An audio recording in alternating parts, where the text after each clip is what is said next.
C'est maintenant qu'il faut le faire. C'est pas demain, c'était pas hier, c'est maintenant. En face, c'est Paris-Rhône, c'est pas Valladolid, c'est le Paris Saint-Germain. On a dit Laurent Blanc, il fait souvent la faute ou pas? C'est une fiotte. C'est une honte. Voilà. Mais c'est sur Sud Radio, grand couillon, évidemment. Les vraies voix du foot, 20h-21h, Philippe David. Bienvenue dans les vraies voix du foot en cette veille de, on peut dire de finale au pluriel, comme il y aura quand même la bagatelle de 18 matchs de Ligue des Champions avec bien évidemment, comme tous les mardis soirs, Guy Carlier. Salut Guy. Bonsoir à tous. En forme? Ah bah oui. Emmanuel à la veille d'une soirée comme celle qu'on va vivre demain. Oui, il y a 18 finales d'un coup. Emmanuel Galasso, salut Emmanuel, bonsoir, ça va Philippe, ça va très bien, on commence l'émission en plein bricolage là, avec les casques, on vous raconte les petits quiz. Le bruit que vous avez entendu là, c'est Majid et Guy qui s'amusent avec eux, ils s'amusent avec leurs casques, c'est pas une métaphore. Majid qui va nous parler du PSG dans quelques instants. Bako, salut. Majid de IMAT qui s'occupe du community manager du meilleur du PSG sur Twitter, ça va? Ouais, ça va et vous? Et également, très bien, Quentin Fredon au web pour les sujets. Alors on va vous poser 2 questions ce soir. Le PSG va-t-il se qualifier? Ça dit quoi sur Twitter, Quentin? Faut ouvrir le micro. Ouais, mais... Voilà, c'est bon, il est ouvert. Alors sur Twitter, on vous a posé 2 questions. Est-ce que voir les 4 clubs français qualifiés en phase finale serait un exploit? Vous répondez à 82% oui, ce serait un exploit. Et enfin, on vous a posé la question de savoir si le PSG se qualifie en phase finale de la compétition, est-ce qu'ils vont se qualifier? Et vous avez répondu non à 67,5%. Ah oui, là, c'est pas très positif. Alors, au menu du jour, c'est pour les votes. Allez voter sur Twitter ou sur X. Bien évidemment, on va commencer par parler du Paris Saint-Germain, ce qui va se qualifier demain soir à Stuttgart. Ensuite, on fera le débrief de tous les autres clubs français, parce qu'on parle de tous les clubs français sur Sud Radio. Les 3 autres sont déjà au moins barragistes, donc ils voient l'avenir avec un peu plus de tranquillité. En 3e partie, avec le But Football Club, on fera le point sur le Mercato qui va se terminer le 31, donc dans un peu plus de 3 jours, le 31 à 23h59. Et on a beaucoup d'infos à vous donner et on conclura, comme c'est la semaine du foot féminin, on recevra Paul Piedmontez, l'homme qui a créé la section de féminine de l'OL, qui depuis a gagné 8 Ligues des Champions. Ce qui laisserait rêveur, puisque l'ensemble des clubs français n'ont pas gagné 8 Coupes d'Europe, mais seulement 2 depuis 1956. Donc évidemment, bravo les filles. Allez, c'est parti. Sud Radio, les vraies voix du foot. Alors, c'est demain soir, Guy, le PSG, et c'est ton édito. Ben oui, demain, le PSG a rendez-vous avec l'histoire. J'imagine qu'à ces mots, certains se marrent. Stuttgart, le plus grand rendez-vous avec l'histoire, c'est oublier qu'un soir de février 2017, PSG passe à 4 buts au Barça. Oublier qu'il y a eu ce match contre Manchester United à Old Trafford, que PSG gagnait avec un doublé de Neymar, et cette victoire à Munich avec un doublé de Mbappé. Et pourtant, si je vous dis le plus tranquillement du monde que le PSG va jouer demain le match le plus important de son histoire, Qatari, je vous le dis le plus tranquillement du monde, même je sifflote, tiens. Pour vous dire à quel point ça me... Stuttgart PSG. Bon, je sais, au premier abord, ça ressemble à un de ces matchs d'avant-saison, vous savez, à la fin d'un stage de préparation dans le Bad Württemberg. Et pourtant, n'en déplaise au footix, qui se demande comment peut-on qualifier d'historique un match de tour préliminaire de la Ligue des Champions contre le 4e de Bundesliga qui vit sur la dynamique de la saison passée. Je répète, ce match est historique, car quel que soit son résultat, il marquera la fin du parcours initiatique de Luis Enrique.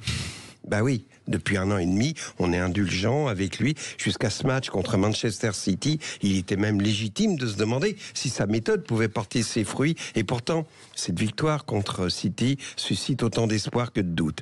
Est-ce le signe que le projet de Luis Enrique commence à prendre forme ou une simple anomalie face à un adversaire en crise? La réponse viendra demain. Au-delà de la qualification, on la veut, la page d'histoire. On veut de l'émotion. On veut un souvenir de Stuttgart. On veut que Nasser embrasse la pelouse après la victoire, comme le fit Borelli. On veut que les arabesques de João Neves nous rappellent celles de Suzik. Que Barcola ose enfin défier les défenseurs, comme il osa en deuxième mi-temps face à City. On veut du Désiré Doué façon d'Aleb. On veut du Dembélé comme du Ginola. On veut l'histoire. À vous de l'écrire demain à Stuttgart. Putain les gars, rendez-nous heureux. Ah oui, rendez-nous heureux. Alors, On va dire qu'une victoire qualifie le PSG à tous les coups, un nul le qualifie à tous les coups. Par contre, une défaite, ce serait beaucoup plus stressant, parce que ça voudrait dire défaite contre Stuttgart qui passerait devant. Et si City battait Bruges, ce serait ascenseur pour l'échafaud. Qu'est-ce que tu penses de l'édito avant de donner la parole à Majid? T'es d'accord avec ça? Rendez-nous heureux demain. Oui, très belle plume de Guy, comme d'habitude. Oui, flattez-moi. Bastien qui vient derrière, je dirais la même chose. Je serais très déçu du contraire. Non, mais oui, évidemment. C'est un match qui, au-delà de l'affiche, où il a raison, Guy, on peut rire de Stuttgart qui fait très pré-saison. Moi, je pensais aux Alpes, vous savez, les fameux stages dans les Alpes. Oui. Mais c'est vrai que ça fait penser à ces affiches-là, mais le fait est que aujourd'hui, Paris se tape avec Stuttgart. Ils ont tous les deux 10 points, 22e, 24e. C'est ça. 22e, Paris 24e. C'est ça. À la différence de but. Ils ont le même nombre de points. Exactement. Donc voilà, Paris a fait une surperformance face à Manchester City, une super performance. Ouais. Et ils ont surperformé par rapport à ce dont ils nous ont habitués. Et voilà, maintenant Paris a son destin entre ses mains, ce qui n'était pas forcément le cas avant. Et ils savent ce qu'ils ont à faire. Il faut surtout pas perdre. Un nul ferait leurs affaires, pas celle de Stuttgart. Donc je pense qu'on va avoir une équipe de Stuttgart qui va tout donner, qui va avoir un jeu offensif. On annonce peut-être 2 attaquants du côté de Stuttgart, donc je pense que Paris a les cartes entre les mains, a son destin entre ses mains, et je suis plutôt optimiste. Rappelez-vous quand même, quand on faisait les pronostics il y a 2-3 mois, je vous disais que j'étais plutôt optimiste sur la qualification, concernant la qualification du PSG pour les barrages. Je garde mon optimisme, mais il faut surtout garder la tête froide. Guy et Majid. Tu es sûr que le nul... Oui, le nul qualifie le PSG. Victoire, non, mais le nul qualifierait pas Stuttgart? Non, parce qu'il y a une meilleure différence de but pour le PSG. Donc on risque pas d'avoir une parodie de match façon Allemagne-Autriche, Coupe du Monde 82. Le scandale de Riffon. Et là, pour le coup, ça serait pas l'histoire. Là, ce serait la très mauvaise histoire. Pour répondre complètement à Guy, comment ça fonctionne en cas d'égalité de points dans le classement hiérarchique? C'est d'abord la meilleure différence de but générale.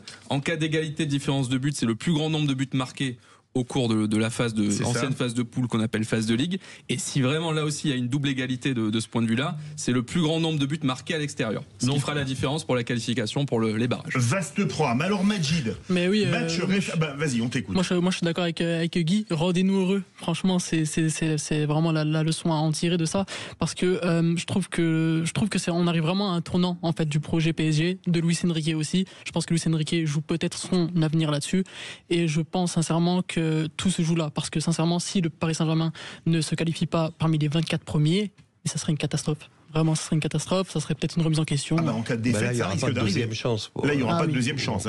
Mais quelque part, certains ont dit que le match contre City, c'est le match référence depuis le début de la saison.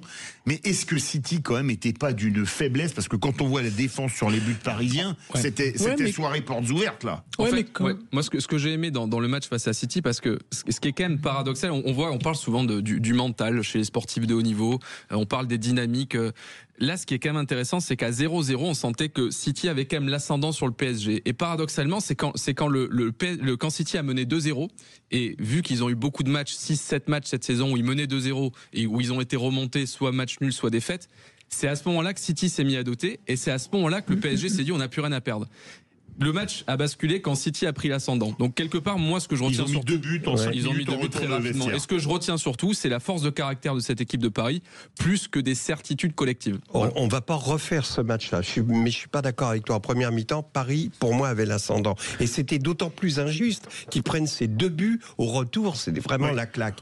Et ce qui s'est passé, souvenez-vous, c'est Barcola qui fait basculer le match. Parce que toute la première mi-temps, il a peur. Il n'ose pas défier les mecs, il joue en retrait. Et sur la grande transversale qui lui arrive, il est sur la ligne médiane, à l'aile, le long de la touche. Il fait un contrôle, enchaînement, dribble, et il pousse son ballon, et il lance son ballon. Et il prend le mec de vitesse, balle au pied. L'autre court derrière, il ne le voit plus. Et c'est à partir de ce moment-là qu'il ose, que ça va jouer, que Dembélé fait ce faux appel où il se bloque tout à coup, et l'autre lui fait un centre en retrait, caviar. Et là, on sait il peut plus rien. On sent que plus rien ne peut arriver. Les mouches sont en train de changer d'âne, comme on dit au rugby. Oui, non, c'est vrai que je trouve aussi que c'est Barcola qui sonne la révolte entre guillemets. Et je trouve aussi que c'est l'entrée en fait d'Ousmane Dembélé. Je pense qui a changé un peu le cours du match, puisque finalement Barcola, à ce moment-là, je pense qu'il a fait preuve de mimétisme, qu'il a voulu un peu imiter Ousmane Dembélé, un peu sur son côté, un peu de provoquer l'adversaire, un peu comme Ousmane Dembélé a l'habitude de faire. Du coup, je pense que c'est vraiment Ousmane Dembélé qui a peut-être changé. Surtout que moi, je pense que Dembélé a apporté un danger supplémentaire. Donc pour la défense de City, le danger pouvait venir de partout et ça a libéré Barcola parce que l'attention était sur Dembélé. Mais quand on voit quand même City, c'est très faible. Franchement, défensivement. N'oublie pas qu'il venait de mettre 6 buts à Ipswich Town, c'est vrai. Mais Ipswich qui est quand même en bas de classement. Mais quand on voit les buts, c'est quand même dingue. Est-ce qu'on a quoi, en français, est-ce qu'on a de quoi être inquiet du nul contre Reims juste après? Est-ce que c'est une rechute du PSG?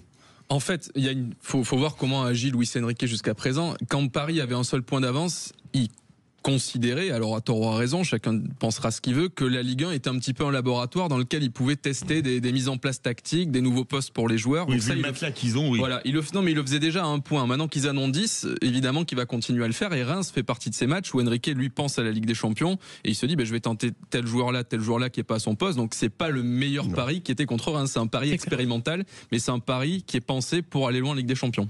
Majid, tu veux réagir? Moi, je pense que c'est surtout un pari qui a laissé des plumes à City, que ce soit physiquement, même psychologiquement aussi. Au niveau de l'intensité, c'est vrai qu'ils sont beaucoup donnés contre City. Enfin, psychologiquement, un match où t'en mets 4 à City, théoriquement, ça te booste plus le moral que ça te le casse. Hein. Mais aussi, je pense que le calendrier a beaucoup joué, puisque voilà, ils ont joué 2 fois Monaco, 2 fois Lens, et ils ont fait la finale contre Monaco, contre Monaco au Qatar. Ouais. Du coup, voilà, je pense que vraiment ils ont, voilà, Et puis, pardon, Majid, et puis surtout, tu as le match, la victoire contre City, et tu as un match coup près la semaine suivante, celui de demain. Donc arrive au milieu ce match qui est un peu comme ça en l'air, qui flotte, tu vois, et pour lequel c'est difficile de se motiver. Tu me dis, c'est des pros, ils devraient pouvoir se motiver. Et puis en plus, il fait tourner. Enfin, il y a des mecs comme Lee, etc. Et Lee n'a pas tiré la couverture à lui. Mais je ne pouvais pas m'en empêcher. C'est une espèce de match que je te rends. Non, il n'est pas minable, il est très bon. En faisant ça, tu dragues Philippe. Oui, Fayot. Ça, c'est beau, quoi. À votre avis, demain soir, PSG va jouer plutôt l'attaque, au risque de prendre un contre en jouant à l'extérieur, ou est-ce que vous pensez qu'ils vont essayer de gérer le nul en se disant c'est eux qui ont plus besoin que nous de gagner et essayer de planter un contre? Qu'est-ce que vous en pensez? Lucas Hernandez tout à l'heure, qui était en conférence de presse, a indiqué que pour eux c'est vraiment la gagne. Et ils vont demain jouer la gagne absolument. Il n'y a pas de question de match nul en tout cas. Pour toi, tu penses qu'ils vont jouer l'attaque? Je pense. Et qu'ils sont vraiment... Ça, c'est des paroles de conférence de presse. Ils peuvent pas dire autre chose. On va jouer nul, on va mettre le plus dans derrière. La philosophie de Luis Enrique, c'est sûr qu'ils vont jouer leur jeu. Il ne va pas se mettre tout à coup à mettre le bus, évidemment. Ce qui est sûr, c'est que le match, a priori, va commencer sur une philosophie Enrique et en face Stuttgart qui joue le tout pour le tout. La vraie question, c'est quand on va arriver dans les 20 dernières minutes, le dernier quart d'heure, et qu'est-ce qui va se passer s'il y a 0-0?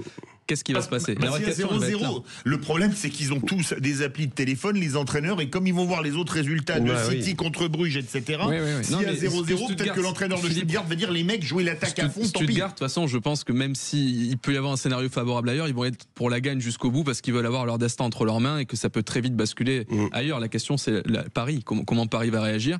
Et là, ce sera intéressant. Ça demande de l'expérience, ça demande de la gestion, du sang-froid. Est-ce que cette équipe qui a beaucoup de talent et plein de belles choses à côté, est-ce qu'elle peut avoir ce sang-froid? Ce sera super à observer.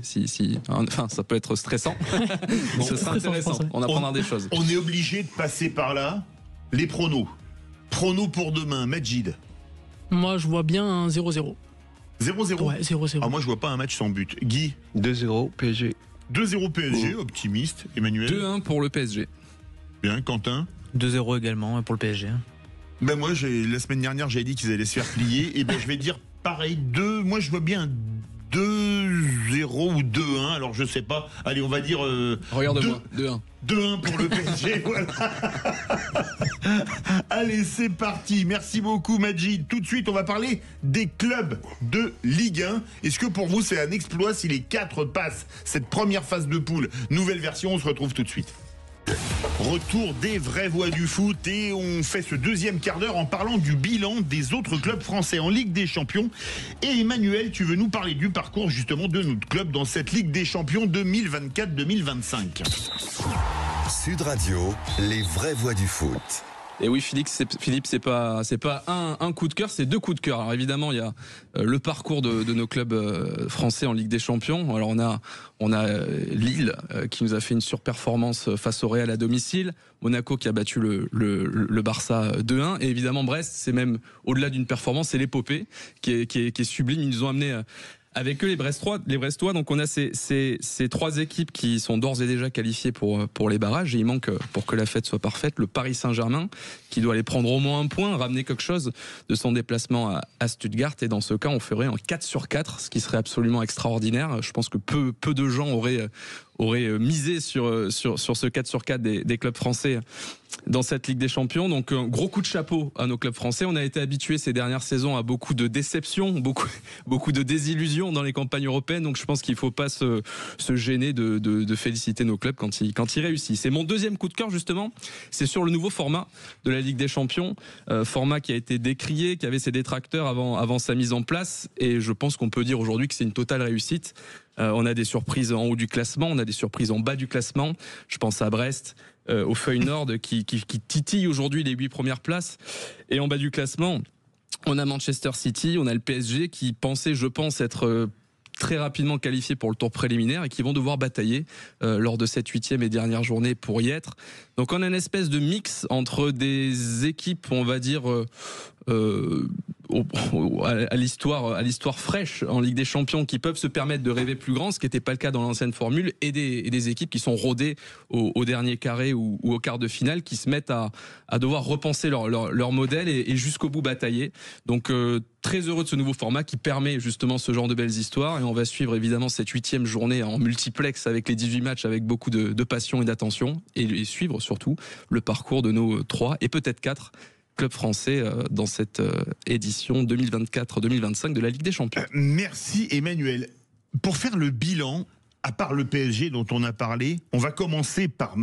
On a quand même des clubs qui sont très bien classés. Est-ce qu'on peut dire une chose sur l'édito ? Il était très bien. Il était parfait. Non, il était parfait. Mais paradoxalement, ça met en lumière la honteuse défaite de Nice et le fait d'avoir mis une équipe C, enfin une équipe, je ne sais pas. Pour jouer, je crois, le Bodo Glimt. Voilà. Et je trouve que ça, c'est d'abord, je sais que vous êtes très soucieux des points européens, mais non seulement là-dessus, mais évidemment, ils avaient le match contre Marseille, contre qui ils ont très bien joué d'ailleurs. Et qu'ils ont gagné 2-0. Ils ont gagné, mais à ce moment-là, on joue pas la Coupe d'Europe. On est bien d'accord. C'est assez honteux, et ça met davantage en lumière ce que vient de dire Emmanuel sur les autres clubs, notamment sur Brest, dont on rêve une épopée façon Bastia ou Lens. 78 ou Lens. Alors, il y a quand même une chose extraordinaire. On regarde le classement.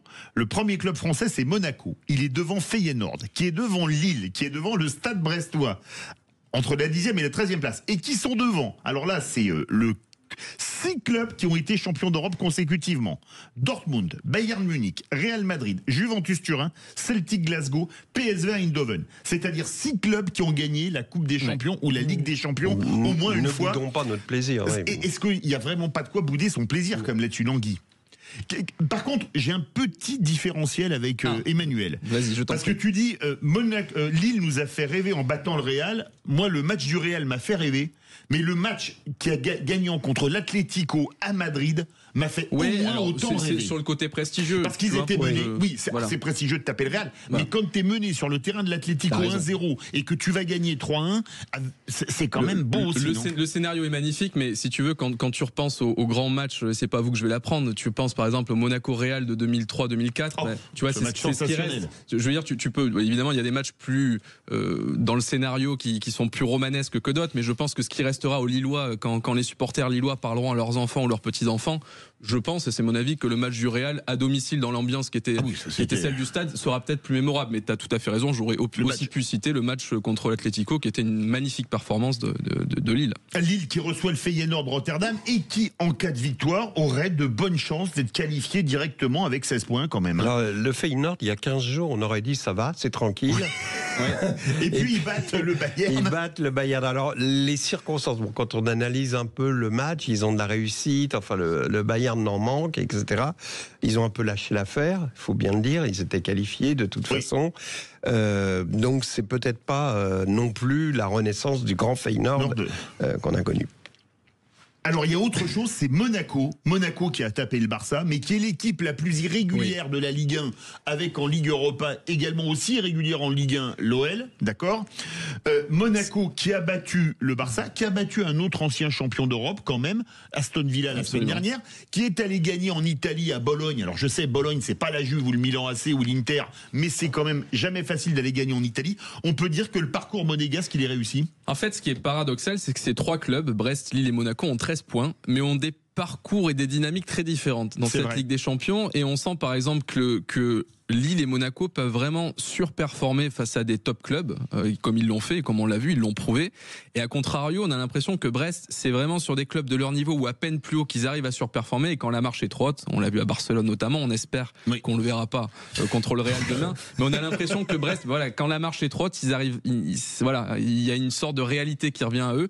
Ce qui est moins le cas des Monégasques, des Lillois et encore plus des Monégasques, où quelque part, quand on les attend, ils sont pas là, et quand on les attend pas, ils sortent un match XXL, quoi. Et demain soir, ils vont jouer à San Siro. Inutile de dire que le nombre de clubs français qui a gagné à San Siro, il y en a qui ont gagné, mais il y en a pas des wagons.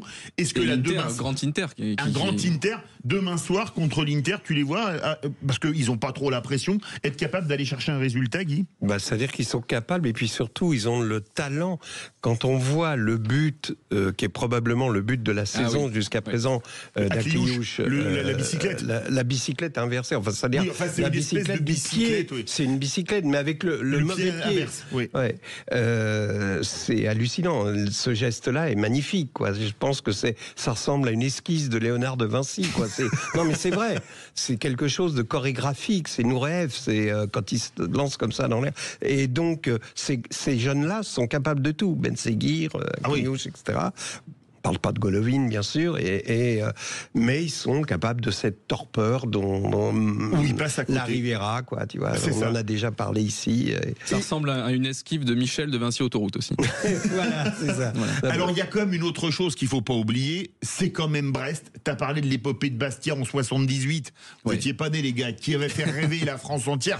Bastia qui avait jamais joué de Coupe d'Europe, qui avait quand même sorti Newcastle en allant gagner à l'extérieur, le Sporting du Portugal en allant gagner à l'extérieur, Torino en allant gagner à l'extérieur. Je crois que c'est la première victoire d'un club français en Italie. Après, ils avaient sorti de mémoire le Carl Zeiss Lena, Grasshopper Zurich. Et c'est costaud à l'époque. Et ils perdent contre le PSV. Une pensée, c'est l'anniversaire de sa disparition aujourd'hui d'ailleurs. En 83, une pensée pour Claude Papy, qui était le mythique numéro 10 de Bastia à l'époque.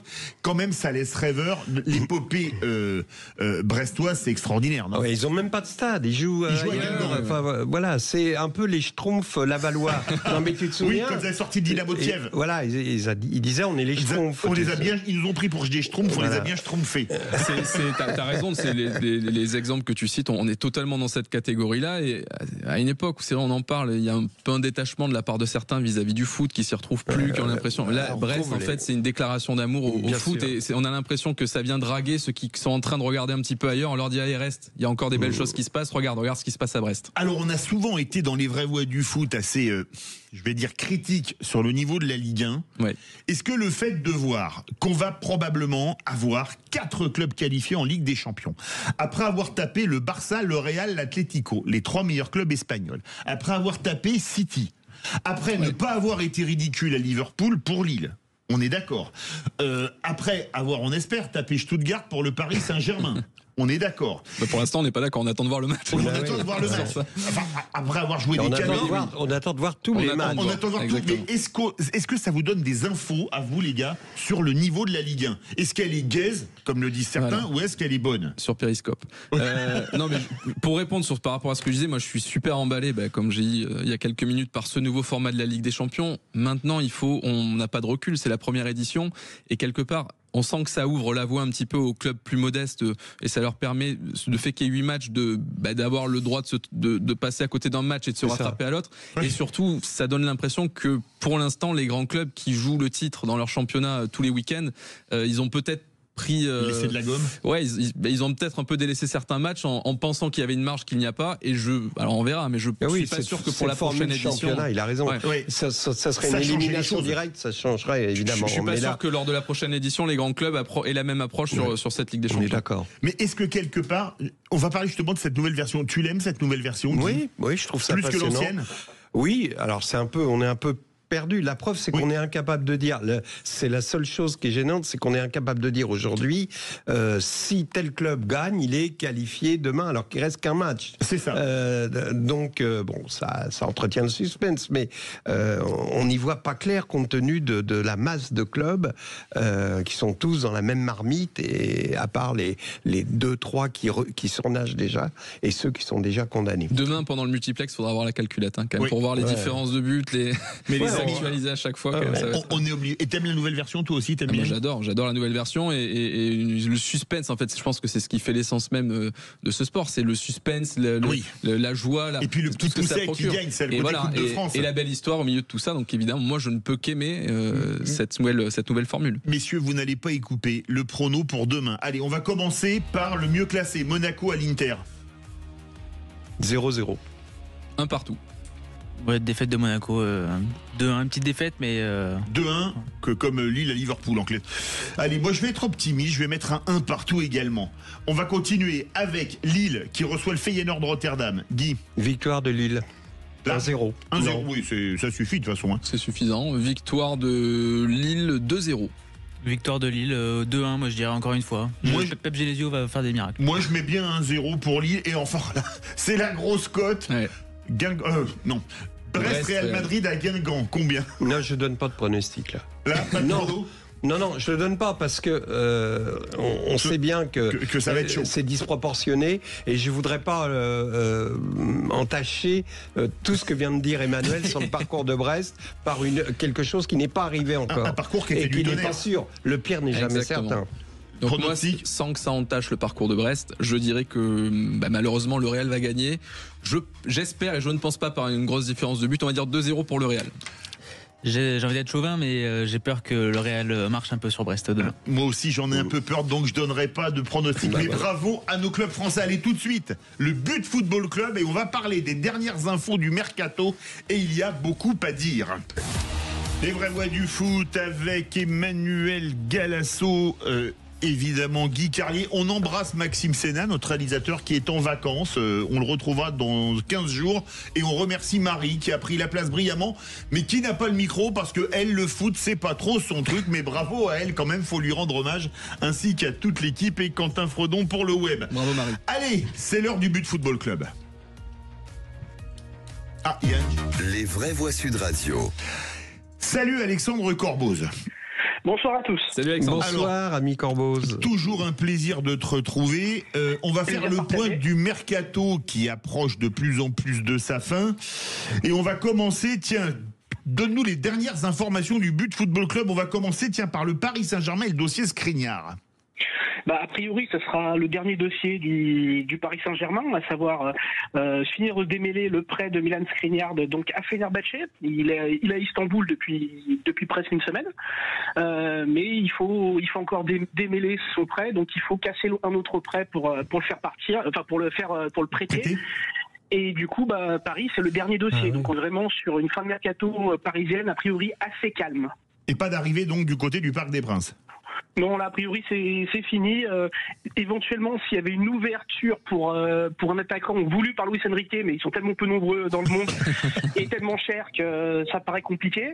Parce que on parle pas d'un Osimhen ou d'un... Non, là, s'il y a quelqu'un pour Luis Enrique, il faut que ça soit un travailleur, un profil à la John Duran d'Aston Villa, mais c'est des joueurs qui sont pas sur le marché cet hiver. Donc, a priori, ça devrait plus bouger à Paris, dans le sens des arrivées, en tout cas. Guy, mettre Alexandre Corboz, vous m'avez confié hors antenne, et je sais que vous vouliez pas le dire à l'antenne. Bon, c'est un scoop, et c'est quelque chose de tellement important qui peut mettre en cause et même peut-être faire capoter le transfert.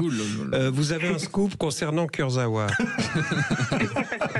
Le FC Romorantin, vous m'avez dit que le FC Romorantin serait intéressé en lui offrant un reclassement en agent d'entretien du stade après. DJ. Ah oui, DJ. Il a une promotion du coup. Bon. Sinon, ouais, mais Milan Skriniar, quelque part, parfois on dit que c'est important de bien acheter, c'est aussi important de savoir vendre, en tout cas de faire sortir un joueur qui est en difficulté. Et de fait, Skriniar, qui est un très grand joueur à l'Inter Milan, ils l'ont acheté peut-être une saison trop tard, parce c'était dans la balance. Oui, non, il est arrivé libre, mais je veux dire physiquement. Ils ont donné un énorme salaire. Ouais. Ils l'ont récupéré blessé, puis en plus ils lui ont donné un énorme salaire qui freine aujourd'hui son départ définitif. Mais le prêt à Fenerbahçe, c'est potentiellement une bonne idée. Il pourra se relancer, jouer l'Europe. Ouais, c'est une très bonne idée. Et derrière, potentiellement trouver un club l'été prochain, mais dans tous les cas, Paris va payer comme une grosse partie du salaire. C'est un prêt payant parce que Fenerbahçe verse une indemnité qui servira à couvrir en partie le très gros salaire de Milan Skriniar. Oui, qui est de 10 millions par an quand même. C'est pas mal. C'est quand même étonnant. Sérieusement, comment vous expliquez cette différence entre le statut qu'il avait en Italie, la difficulté, d'ailleurs Paris le voulait bien avant, après il a été blessé, etc. Mais Paris était prêt à mettre beaucoup d'argent sur lui, et en a mis d'ailleurs, mais en tout cas a attendu et a insisté. Et la réalité de son jeu au PSG, cette lenteur, c'était incroyable. Moi j'ai une théorie si tu veux. Pour moi, le dos, il est pour beaucoup. Il est arrivé blessé au dos et je pense qu'il n'a pas encore retrouvé les moyens qu'il avait avant cette blessure au dos. On sait qu'il y a derrière une blessure au dos, c'est toujours sensible le dos. Donc, je pense qu'il a aussi une appréhension sur certains gestes. Enfin, en plus, ça fait très mal. Donc, ce type de blessure. Donc, je pense qu'il n'est pas encore revenu psychologiquement le joueur qu'il était, tout simplement. Il est arrivé un an trop tard. Il avait une blessure au moment où il est arrivé qu'il n'avait pas un an avant. Et j'ai une théorie, ça se confirme notamment avec la Juve, c'est que les grands clubs italiens ne laissent partir un joueur que quand il est passé de l'autre côté de la colline. On l'a souvent vu avec la Juve, et là on le voit avec l'Inter, qui ne voulait surtout pas le lâcher un an avant et qui n'a pas prolongé son contrat pour qu'il se retrouve libre. Et bon, ça aurait pu mettre la puce à l'oreille des dirigeants du PSG. Mais comme dit Corboz, effectivement, peut-être il a besoin de se retaper physiquement et sans pression finalement. En Turquie, il y a toujours sans pression en Turquie. C'est entre guillemets. En tout cas, moins qu'à Paris, et je pense pour repartir après s'il arrive à se retaper. Et il faut espérer que la greffe prenne en Turquie. Oui. Et à l'OM, alors, quelles sont les nouvelles? L'OM, ça va bouger. Alors, ça va bouger où? Dans tous les sens. Départ et arrivée, c'est peut-être le seul gros club français où il y aura des arrivées et départs. Départ souhaité, Lilian Brassier, Amin Harit, Ismaël Koné. C'est départ souhaité. Est-ce qu'ils arriveront à faire les trois? C'est pas dit, parce que Marseille ne sait pas vendre, ne sait même pas se séparer de ses joueurs en prêt de manière très efficace. Donc il y a ces trois joueurs-là qui devraient partir, et dans le sens des arrivées, la priorité, c'est évidemment de remplacer Eliouaï, donc un attaquant, qui devrait être normalement l'Irlandais Evan Ferguson de Brighton, en prêt, sec, sans option d'achat. D'accord. Il est plus titulaire, il est plus en odeur de sainteté là-bas? Il a joué 12 matchs, 300 minutes. D'accord. Voilà. Et puis au-delà de ça, c'est un attaquant qui a jamais beaucoup marqué. Donc moi, je suis un peu inquiet qu'on choisisse un attaquant comme ça pour être l'avancement titulaire de l'OM, parce que normalement, c'est pas Mopé, c'était bien Wai, et Wai a déçu, donc Mopé a pris la place. Mais là, on demande à un joueur qui était la doublure de Mopé à Brighton. C'est un autre Mopé, Et c'est Joao Pedro surtout qui est très bon à Brighton, et Ferguson est derrière lui. Donc là, tu prends un gars qui n'est pas titulaire dans son club et qui va arriver dans un état physique. Et l'autre poste, c'est milieu de terrain. C'est milieu de terrain. Mais bon, ça dépend du départ d'Ismaël Koné. Et là, on pourrait éventuellement reparler dans les prochains jours de Paul Pogba. Mais comme c'est pas urgentissime, et puis que ça peut se régler en mars plutôt que se régler maintenant, c'est pas dit que Marseille fasse l'effort avant la fin du mercato. Alexandre, concernant Brassier, on a parlé d'un contact avec un club anglais. Est-ce que tu peux confirmer ça, et est-ce que tu as l'identité du club? J'ai pas l'identité du club et je ne peux plus confirmer par rapport à Brassier. Mais ce qui est sûr, c'est que l'OM veut s'en débarrasser et que Benatia appelle tous les clubs pour savoir s'ils sont intéressés. Donc je sais que l'été dernier il y avait Wolverhampton, mais je pense pas que ça soit Wolverhampton, étant donné qu'ils ont fait Agbadou pour 20 millions. Je les vois pas faire maintenant Brassier. Guy, tu veux réagir? Vous remarquerez quand même mon élégance, je dirais rien sur Brassier. Le pauvre, c'est terrible. Non mais oui. C'est affreux ce qui lui est arrivé. Oui. C'est un truc qui... tu te souviens de René Charrier, un gardien, qui a eu sur un match, sur un match la carrière foutue en l'air. Et là, j'imagine que Brassier, il valait, mettons, 5 millions, quelque chose comme ça. Et là, le club anglais dit, d'accord, mais donnez-nous des sous. Si vous... enfin, tu vois, le pire dans tout ça, c'est que il appartient encore complètement à Marseille. C'est-à-dire que l'option d'achat doit être levée qu'en fin de saison. Ah oui. Mais Marseille aimerait la lever par anticipation, mais avec la vente derrière, pour régler tout de suite son départ, tellement ils en ont marre. Guy, tu veux parler? Alors, concernant Pogba, je ne sais pas, Alexandre, si vous avez cette info, tout le monde s'excite, c'est un peu mineur comme détail, mais il a liké un tweet. Il a liké sur Instagram le passage de Greenwood qui l'invite à venir à Marseille. Voilà. Effectivement. C'est peut-être un signe. Donc tout le monde a intérêt, évidemment. Ouais. Alors, on va parler d'un autre club européen, Monaco. C'est vrai que ça parle d'un ancien du PSG et de Liverpool, Jorginho Wijnaldum. Ça fait partie de la liste des nombreuses possibilités.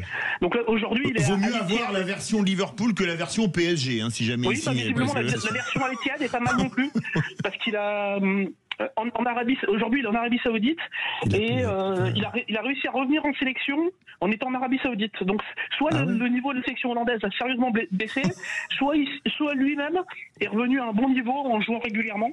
Mais en tout cas, ça fait partie de la liste. Il y a aussi Ndidi, le milieu de terrain de Leicester, qui est sur cette liste. Que j'adore. Visiblement, ça se fera pas avec Dina et Limbe. Je crois que c'est l'équipe qui a annoncé ça tout à l'heure. Donc Monaco va faire mieux de terrain, ça c'est sûr, parce qu'ils sont un peu légers dans ce secteur et puis qu'il y a quand même encore 2 compétitions à mener de front.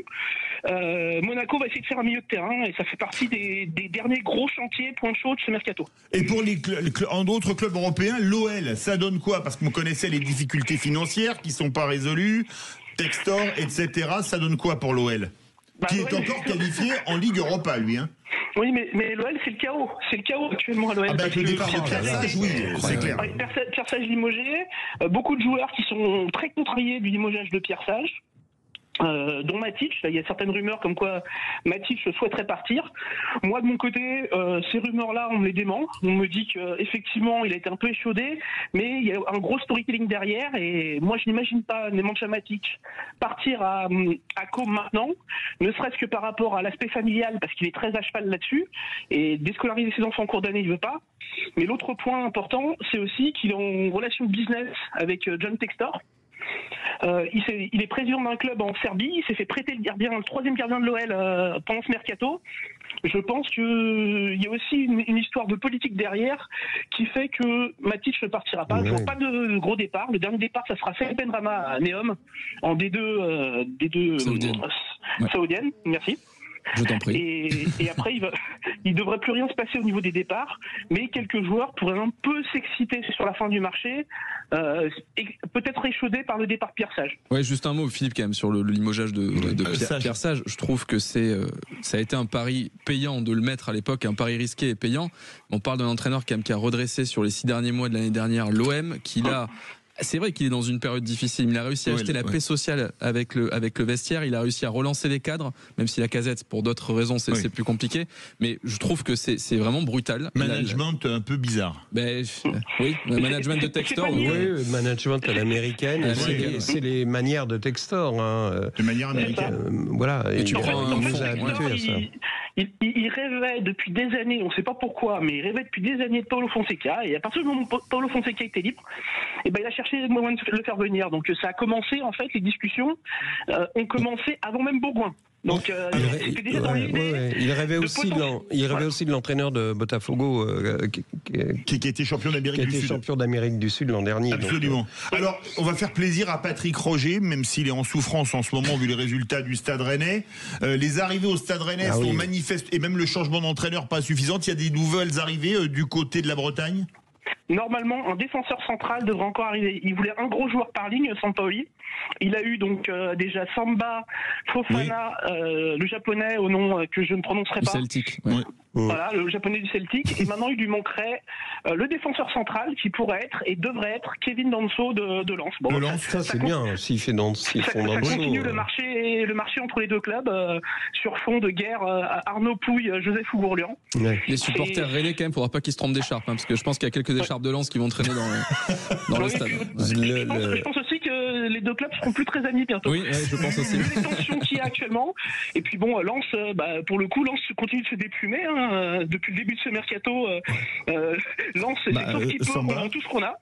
Oui. Et on essaye de récupérer des joueurs en prêt, des paris comme Kuala Lumpur, je ne sais plus comment ça se prononce, d'attaquants arrivés de Sofia, mais on est sur un mercato très très low cost de Paris qui ressemble beaucoup à celui de Saint-Etienne. Donc moi je pense que Lens pour l'Europe, ça me paraît très compromis maintenant. L'entraîneur lensois est fan de Football Manager là. Oui, donc je pense qu'il va trouver. Le problème, c'est le directeur sportif. Oui, bien sûr. Non, je plaisante, mais pour en revenir à Lens et à Rennes, il y a eu un plan. Je pense que c'est l'image la plus forte de ce week-end, à part le retourné dont on a parlé tout à l'heure, sur le plan psychologique, le regard paumé de Sampaoli à la fin du match, qui se demande dans quelle galère il est venu se mettre. Le gars a quand même une carrière. Bien sûr. Et là, on lui promet des joueurs qu'il a, d'ailleurs, Samba, etc. Et il a d'autres joueurs qui ne sont pas motivés du tout. Et t'as une statistique, Guy, pour aller dans ton sens, c'est avec Stéphane, c'était 1,1 point par match, avec Sampaoli en 10 matchs, c'est 0,8 points par match. Donc de fait, pour l'instant, alors il faut lui laisser sa chance, mais c'est compliqué. Et on a même l'impression que Rennes peut faire le meilleur mercato du monde. C'est plus compliqué que ça, c'est plus profond que ça, et que cette saison elle est un peu foutue. Alors en espérant que pour eux que ça aille pas jusqu'à la descente, il y a encore un peu de marge, mais elle est fine. Mais c'est vrai qu'on a l'impression que ça va pas venir a priori du mercato la solution, mais il faudrait peut-être un assainissement en interne et un peu d'apaisement, quoi. Un dernier mot rapidement sur Saint. Oui, vas-y, réponds, Alexandre. Non, juste pour finir sur Rennes, c'est aussi le fait d'avoir complètement bâti une légion étrangère avec des joueurs qui avaient obligation de s'adapter. Il y avait une continuité à Rennes avant, elle a été complètement brisée par Frédéric Massara qui a fait un peu n'importe quoi dans le mercato d'été. Et aujourd'hui, Rennes paye tout simplement ce mercato d'été complètement raté, avec des paris venus de Scandinavie, beaucoup trop d'ailleurs, et pas d'équilibre du tout dans l'effectif. Et Florian Maurice avait été beaucoup critiqué pour son recrutement. Le fait forcé de constater que l'après avec Massara a été compliqué et que la stabilité avec les bourrigeaux qu'on aimait tant, les Enzo Lefebvre et autres. Tout à fait. En défense. Théâtre, oui, bien sûr. Il y avait quand même une. C'est-à-dire en être à vouloir acheter Danso en ayant perdu un an, en ayant lâché Théâtre. C'est un aveu de faiblesse, quoi. Merci beaucoup, Alexandre Corboz. On va suivre ça de très très près, évidemment. Profitez de la fin de mercato. Et puis un petit message pour votre invité suivant. Vous lui passerez le bonjour de ma part. C'est l'ancien président de la section OL féminin, quelqu'un qui a beaucoup œuvré pour le foot féminin, quelqu'un qui à Lyon est très apprécié. Eh bien écoute, on va le retrouver tout de suite justement, c'est Paul Piémontez, parce qu'on va parler foot féminin, c'est la semaine du sport féminin, et on va en parler parce que c'est quand même une histoire magnifique, 8 Ligues des Champions pour l'OL. On se retrouve tout de suite avec les vraies voix du foot. Retour des vraies voix du foot avec Guy Carlier, Emmanuel Galasso, Quentin Fredon, Web, et on parle football féminin puisque c'est la semaine du sport féminin sur Sud Radio, et on va donc parler foot féminin dans les vraies voix du foot. On attend d'avoir Paul Piémontez, un invité qui a quelque part créé la section féminine de l'OL. À l'époque, ça s'appelait le FC Lyon, le Football Club de Lyon. On l'a retrouvé a priori. Bonsoir Paul Piémontez. Oui, bonsoir monsieur. Bonsoir monsieur. Alors vous, c'est une histoire extraordinaire pour parler foot féminin. En 1988, vous avez pris les rênes du FC Lyon féminine après avoir appris que 2 de vos collaboratrices, vous travaillez dans le milieu du poids lourd, pas franchement le milieu proche du foot, hein, c'est plus les sports mécaniques. Non, bien sûr, c'est les camions et tout, et les grands bus, etc. C'est un vrai conte de fées. Mais il y a, à chaque objectif, il y a une façon de faire. Donc, les camions, les machins, c'était. Et puis, mais ces jeunes filles, il en avait un peu partout. Ils étaient dans la formation technique, donc dans les lycées qu'on avait sur l'Algérie à ce moment-là, etc. Donc tout le monde était prêt à faire quelque chose pour avancer. D'accord. Et la bonne façon pour pas dire celle-ci ou celle-là ou c'est machin, on va développer. Le sport c'est intéressant parce qu'il n'y avait pas grand-chose pour pouvoir sortir et faire des choses intéressantes. Alors Paul Piémontez, oui. Voilà, tout simplement. Alors Guy Carlier veut vous poser des questions. Oui, monsieur Piémontez, on vous connaît peu médiatiquement, mais ce qu'on sait, par contre... Je voulais mettre les filles devant. Non, mais ce qu'on sait, c'est que le symbole du foot féminin au niveau des clubs français, c'est Lyon. Ça, c'est indiscutable. C'est une espèce de Real Madrid. Des champions, voilà, c'est le record des absolu. champions. Et en fait, ça a été même l'espoir du foot féminin, l'espoir d'une percée incroyable du foot féminin. Et Lyon a engendré l'équipe de France de 2019, puisque la Coupe du Monde avait lieu en France. Et là, on était au paroxysme où on pensait que ça allait exploser. Ensuite, il est arrivé autre chose. Mais ce que je voulais vous demander, c'est vous qui êtes donc... On en parlera si vous voulez. Donc c'est vous qui êtes à l'origine de ce projet lyonnais. Ah oui. Absolument, parce que félicitations. Voilà, tout à fait, parce que justement vous venez de le dire, tout le monde s'intéresse au football, notamment la partie qu'on avait dans les territoires extérieurs, et c'était une bonne façon de pouvoir travailler, parce que moi j'ai travaillé chez Berlin, en Algérie, etc. Et que je sois garçon ou fille, les gens étaient intéressés par l'objectif de fonctionner sur un territoire, etc. Mais après, il faut trouver des moyens aussi de changer d'air. Et le fait de jouer au foot, c'est semblé qu'en Algérie, tout le monde joue au foot. Donc, j'ai dit, mais pourquoi pas les filles? Donc, vous allez voir, on peut en faire des choses, non pas pour faire des manières, mais pour s'aérer, fonctionner, etc. Et le faire bien.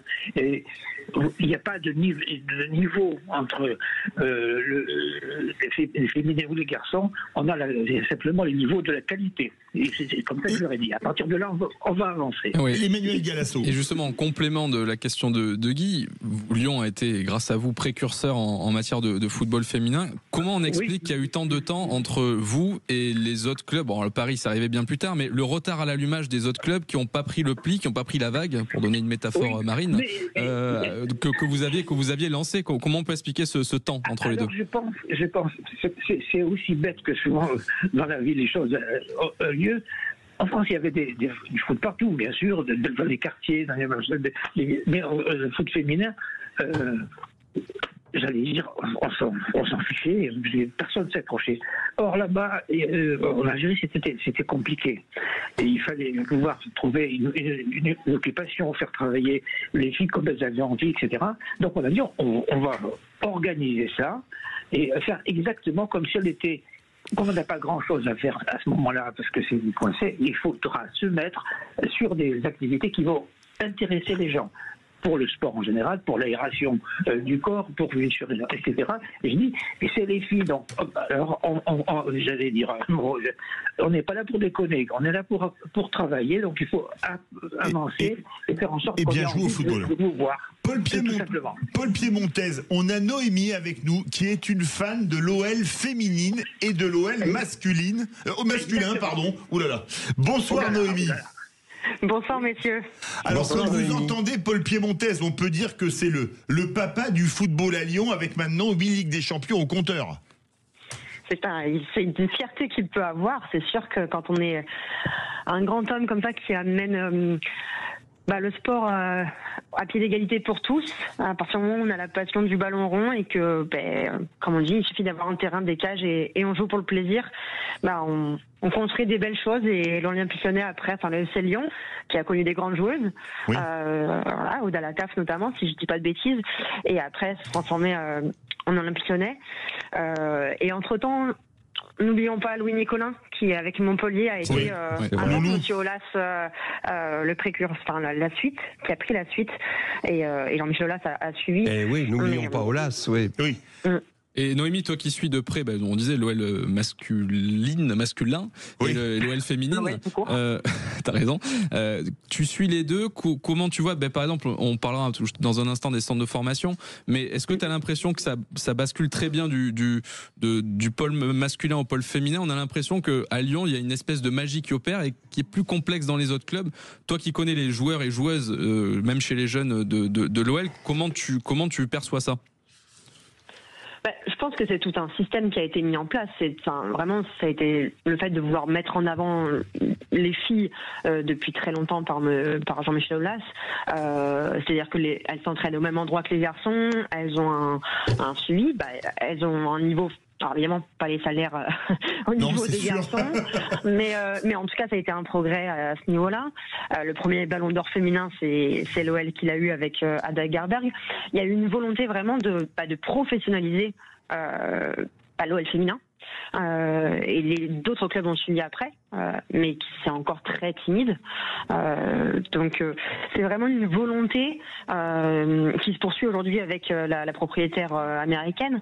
Le but c'est d'aller toujours au plus haut niveau et c'est ce qu'a apporté de toute façon Jean-Michel Aulas depuis 87 à l'OL, car c'était l'idée d'être champion à tous les niveaux, en Ligue des Champions, chez les filles, chez les garçons, chez les jeunes. Et cette culture-là de la gagne, elle se vaut pour tous, filles, garçons, au niveau du foot de manière générale. Guy Carlier. Monsieur Piemontez, je voudrais revenir à vous. Est-ce que, avec le départ de joueuses emblématiques de Lyon, comme Delphine Cascarino, l'âge venant pour Wendy Renard, etc., est-ce que vous ne pensez pas que Lyon arrive à la fin d'un cycle et que la fin de ce cycle se ressent également dans l'équipe de France ? Mais évidemment, ce que je viens d'entendre un peu avant moi, là, donne la solution de tout ça. C'est que, à partir de là, comme personne s'intéressait aux filles, donc il fallait s'en faire. À partir du moment où ça devenait intéressant, tout le monde vient manger au râtelier. Hein. Donc, heureusement. Mais c'est comme ça. À partir de là, il fallait trouver un intérêt. On ne peut pas comparer sur un club qui y avait chez les garçons pendant des années, dont je faisais partie, etc. Donc c'était intéressant. Et puis venir, les filles, on les mettait dans un coin quelque part où il n'y avait pas d'endroit, ou sur un truc, ou dans les abords d'un stade, bref, tout ça, c'est fini, c'est loin. Donc on a dit, on va y aller, mais pas pour faire concurrence à quiconque, c'est simplement pour adapter tout ça, mais en prenant toutes les informations nécessaires, parce que il faut le faire proprement, plutôt que elles étaient obligées de s'entraîner le long des routes autour des stades ou à droite à gauche. Donc on a dit on y va bien. C'est pas une concurrence, c'est faire en sorte que la capacité à jouer ce sport et à le faire intéressé et intéressant pour ceux qui veulent acquérir, c'est ce qui s'est passé comme un espèce de chemin qui a fonctionné, mais parce que c'était comme ça. Mais au début, les filles étaient admises dans un coin où il y avait un champ pas trop loin, etc., dans les lieux autour du grand stade, etc. Alors après, moi je suis pas là pour me X ou Y, pour que les filles avancent point final, je veux même disparaître, ça me donne pas.